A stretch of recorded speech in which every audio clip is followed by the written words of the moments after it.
Halayeng ke Bayern Munich ya khat ke Real Madrid bat ke Bayern Munich ha ke jingi le kai semi-final first leg ha ke Champions League penkut ke kenhun Neymar ya ke lentiai jong ke kenhun Benzema ha ke King Cup of Champion padang semha ya phiki paralok ki berjumpa di video ha ke channel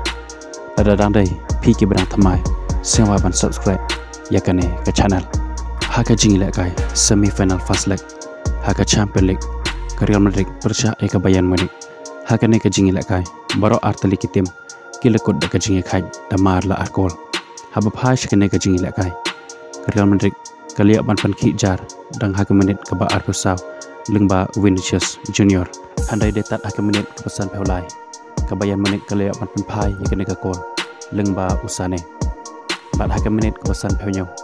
ke Bayern Munich kalatam shikmat lengba ke kol ke bala thap da Hurricane ke beban ha ke dur jong ke penalti handai ha ke minit ke ba phai peulai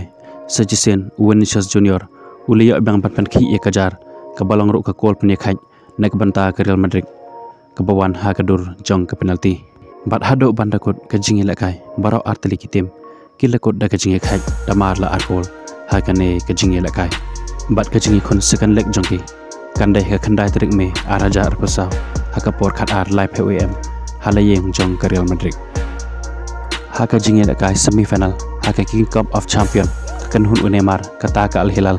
persya kan hun Benzema kata ke Al Ittihad ha ke jingi lekai watla ke Al Hilal kalai lekai tang chipangut ke player ha ke minit ke besar puar da ke jingi order kan Usavik handai ke lala ban pelem ya ke Al Ittihad da ar la ke wei ha ke jingi lekai ha ba phai shikane ke jingi lekai ke Al Hilal kalia ban pen khi ke jar ha ke minit ke ar pusan lengba Michael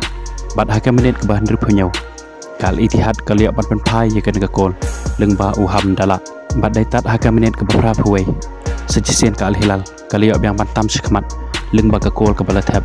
Daw Abdul Hamid bat hado bandakut ke jingi lekai ke Al Hilal kalala ban penlem ya ke Al Ittihad da ar la ke wei ha ke jingi lekai kubule shibon ya phiki paralok ki berjumpa ki video ha ke channel ngin sekan dopat ha ke wei ki video kubule shibon